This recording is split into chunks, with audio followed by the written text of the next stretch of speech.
Welcome to One Piece வெல் டு மாமே. சாங்ஸ் ஒன் பீஸ்ல இருக்க ஒரு மிஸ்ட்ரியான ஒரு கேரக்டர். சாங்ஸை சுற்றி நிறைய சீக்ரெட்டுங்கிறது இருக்கும். அவர் யூஸ் பண்ணுற பவரே ஃபுல்லாக நமக்கு ரிவீல் பண்ணியிருக்க மாட்டாங்க. அதுலேயும் ஒரு சீக்ரெட்டை வச்சிருப்பாங்க. அவருக்கும் 5 எல்டர்ஸ்க்கும் இருக்க கனெக்ஷனை நமக்கு வந்து சொல்லியிருக்க மாட்டாங்க. அவருக்கும் எல்ஃபாவுக்கும் ஒரு பாண்ட் இருக்கு. இந்த மாதிரி நிறைய மிஸ்ட்ரி வந்து சாங்ஸை சுற்றி இருக்கு. அவருக்கு வந்து ஒரு நிக் நேம் இருக்கு, கில்லர் ஆஃப் அப்சர்வேஷன் ஹாக்கின்னு சொல்லிட்டு. இந்த வீடியோவில் அவரோட சீக்ரெட் ப்ளஸ் ஏன் அவருக்கு இந்த நேம் வந்தது அப்படிங்கிற எல்லாத்தையும் பார்க்கலாம்.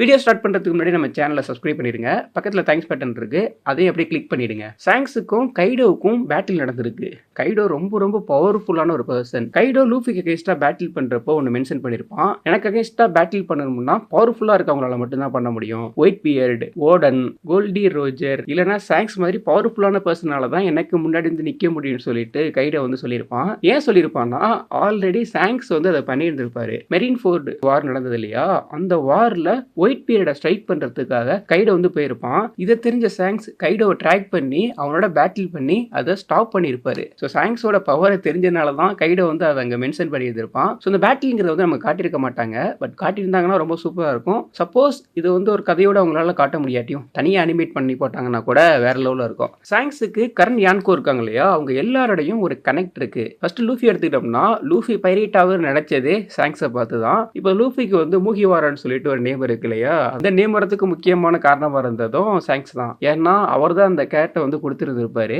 லூஃபிக்கும் அவருக்கும் இருக்க பாண்டுங்கிறது அப்பாவுக்கும் பையனுக்கு இருக்க ஒரு பாண்டு மாதிரி. பிளாக் பியர்டுக்கும் சாங்ஸுக்கும் என்ன கனெக்ஷன்னா, சாங்ஸ் வந்து கோல்டி ரோஜர் பைரேட்ல இருந்திருப்பாரு. பிளாக் பியர்டு வந்து ஒயிட் பியர்டோட பைரேட்ல வந்து இருந்திருப்பான். ஒயிட் பியர்டு, கோல்டி ரோஜர் இவங்க ரெண்டு பேருமே ஃப்ரெண்ட்லியான ரைவல்ஸ். ரெண்டு டீமுக்கு அகைன்ஸ்டா வந்து நிறைய டைம் பேட்டில்ங்கிறது வந்து நடந்திருக்கும். சாங்ஸுக்கும் பிளாக் பியர்டுக்கும் பேட்டில் நடந்திருக்கு. பட் இவங்க ரெண்டு பேருக்கு இருக்க ஒரு கனெக்ட் வந்து ஒரு எனிமிக்கான கனெக்ட். பக்கிக்கும் சாங்ஸுக்கு இருக்க ஒரு கனெக்ட் வந்து வேற லெவல். அவங்க ரெண்டு பேருமே ஒரே பைரேட் குரூப்ல தான் இருந்திருப்பாங்க. கோல்டி ரோஜரோட தான் ரெண்டு பேரும் இருந்திருப்பாங்க. பட் பக்கியோட ஃபுல் பவரை நம்ம காட்டினாங்களா இல்ல அதுதான் பக்கியோட பவரான்னு சொல்லிட்டு நம்மளால கன்ஃபார்மா சொல்ல முடியாது. பக்கி வந்து வேற லெவலில் ஒரு ஸ்பீச் கொடுப்பான். அல்டிமேட்டா இருக்கும் அவனோட ஸ்பீச் எல்லாமே. பக்கிக்கும் அவருக்கு இருக்க கனெக்ஷன் வந்து ஒரே டீம்ல இருந்தாங்க. ரெட் ஹேர்டு பைரேட்னு சொன்னாலே அது ஒரு பிராண்டு. அந்த குரூப்ல இருக்கவங்க எல்லாருமே ரொம்ப ஸ்ட்ராங்கா இருப்பாங்க.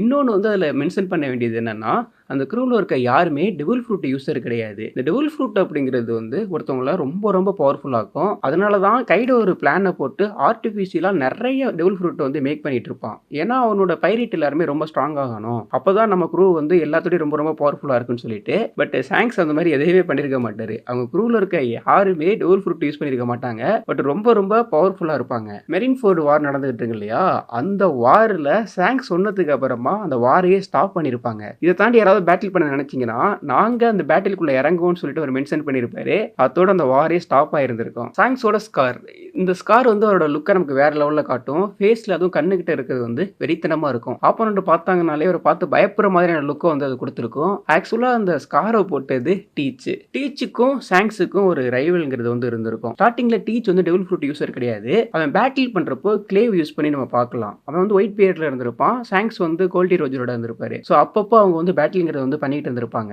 ஸோ அப்போ வந்து நம்ம டீச்சர் பார்த்தோம்னா இது நமக்கு தெரிய வரும். பட் எக்ஸாக்டா எப்போ நடந்ததுன்னு சொல்லிட்டு நமக்கு தெரியல. எப்படி கைடோட பேட்டில் நம்ம காட்டாம இருந்தாங்களோ அதே மாதிரி தான் இதை வந்து நமக்கு ஸ்கிப் பண்ணியிருக்காங்க. மேபி இதே அனிமேட் பண்ணாங்கன்னா வேற லெவலில் இருக்கும். சாங்ஸை பற்றி அவரோட பவரை பற்றி இன்னும் நமக்கு நிறைய தெரிய வரும். டீச் அந்த ஸ்கார் எங்கே மென்ஷன் பண்ணியிருப்பான்னா, மரின் ஃபோர்டு வார் நடந்தது இல்லையா, ஸோ அப்போ சாங்ஸ் வந்து ஸ்டாப் பண்ணுறப்போ டீச் வந்து சொல்லியிருப்பான், இந்த தழும்பு உனக்கு வேற லெவலில் இருக்குல்லன்னு சொல்லிட்டு. கண்டிப்பாக அவங்க ரெண்டு பேருக்குமான பேட்டில்ங்கிறது திரும்ப நடக்கும். அந்த பேட்டில் வந்து வெறித்தனமாக இருக்கும். டீச்சும் இப்போ ரொம்ப பவர்ஃபுல்லாக இருக்கான். சாங்ஸுமே ரொம்ப பவர்ஃபுல். ஸோ அந்த பேட்டில்லாம் வந்ததுன்னா வெறித்தனமாக இருக்கும்.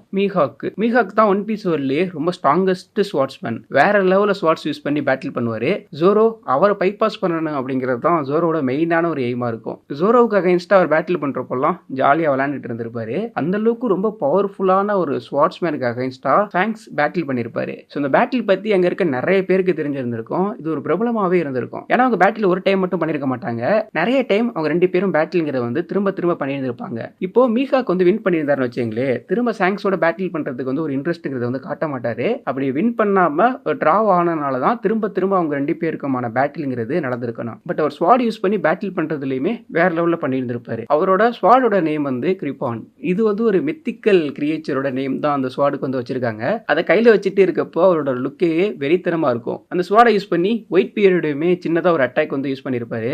அந்த அட்டாக்மே வெறித்தனமா இருந்திருக்கும். சாங்ஸ் லூஃபியை சேவ் பண்ண போறப்போ அவரோட கை போயிரும் இல்லையா, அதுக்கப்புறமா மீகாக் சாங்ஸோட பேட்டில் பண்றதை ஸ்டாப் பண்ணிக்கிட்டாரு. ஒன் பீஸ்ல சாங்ஸ் ஃபர்ஸ்ட் ஹாக்கி யூஸ் பண்ணி தான் நம்ம பார்த்திருப்போம். இவர் தான் ஹாக்கியை ஃபர்ஸ்ட் அச்சீவ் பண்ணாருன்னு சொல்லிட்டு சொல்லவில்ல.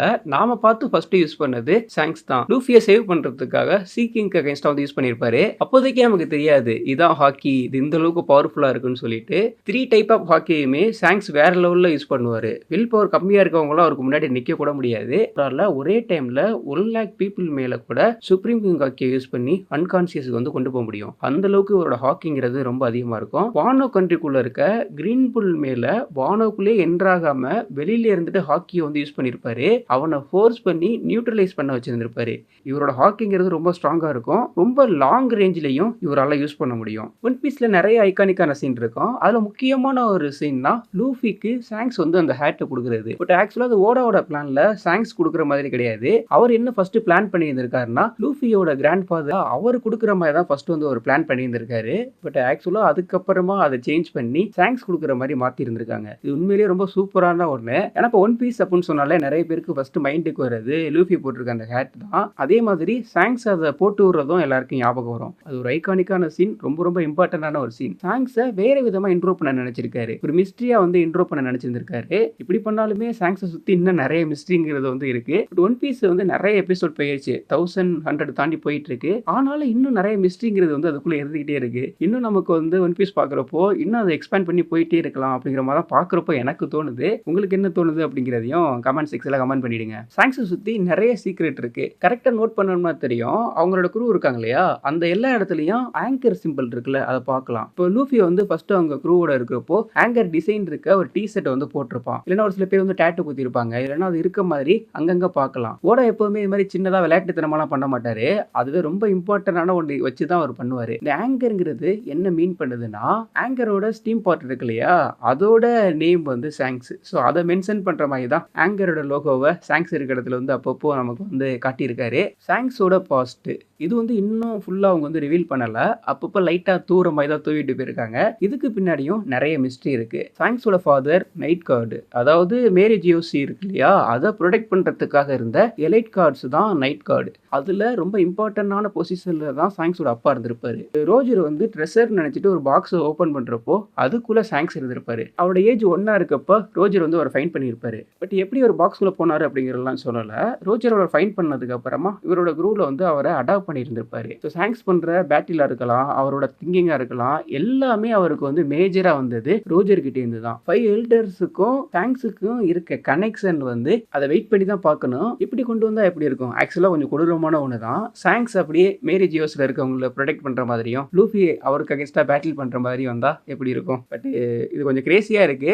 நீங்க என்ன நினைக்கிறீங்கிறத கமெண்ட் பண்ணுங்க. சாங்ஸுக்கு கில்லர் ஆஃப் அப்சர்வேஷன் ஹாக்கின்னு சொல்லிட்டு ஒரு நிக் நேம் இருக்குன்னு சொல்லியிருந்தேன் இல்லையா, இந்த நேம் ஏன் அவருக்கு வந்திருந்ததுன்னா ஃபர்ஸ்ட் அப்சர்வேஷன் ஹாக்கின்னா என்னன்னு சொல்லிட்டு பார்க்கலாம். இது ஹாக்கியில் ஒரு டைப். இந்த ஹாக்கி யூஸ் பண்றவங்களால ஃபியூச்சர்ல நடக்கிற ஒரு சில செகண்ட்ஸை வந்து அவங்களால பார்க்க முடியும். இது பேட்டில் வந்து ரொம்ப ரொம்ப அட்வான்டேஜ். கட்டாகுரி யூஸ் பண்ணி நம்ம பார்த்துருப்போம். இதே மாதிரி நிறைய கேரக்டர்ஸ் வந்து அப்சர்வேஷன் ஹாக்கியை வந்து யூஸ் பண்ணுவாங்க. பட் ஏன் சாங்ஸுக்கு அப்சர்வேஷன் ஹாக்கியோட கில்லர்னு சொல்லிட்டு நேம் வந்ததுன்னா, ஒரு அப்சர்வேஷன் ஹாக்கி யூஸ் பண்றவங்க சாங்ஸ் மேல அதை யூஸ் பண்ணாலுமே அதை நியூட்ரல் பண்ணிடுவாரு. இதனாலதான் அவருக்கு கில்லர் ஆஃப் அப்சர்வேஷன் ஹாக்கின்னு சொல்லிட்டு ஒரு நேம் வந்திருக்கு. ஸோ சாங்ஸை பத்தி எனக்கு தெரிஞ்ச ஒரு சில திங்ஸ் எல்லாம் நான் சொல்லிட்டேன். இன்னும் நிறைய மிஸ் பண்ணிருக்கலாம். நீங்க என்ன நினைக்கிறீங்க சாங்ஸை பத்தி? அவரை பத்தி ஏதாவது சீக்ரெட் மிஸ்ட்ரி இருந்ததுன்னா கீழே கமெண்ட் செக்ஷன்ல கமெண்ட் பண்ணிட்டு அப்படியே நம்ம சேனலையும் சப்ஸ்கிரைப் பண்ணிடுங்க.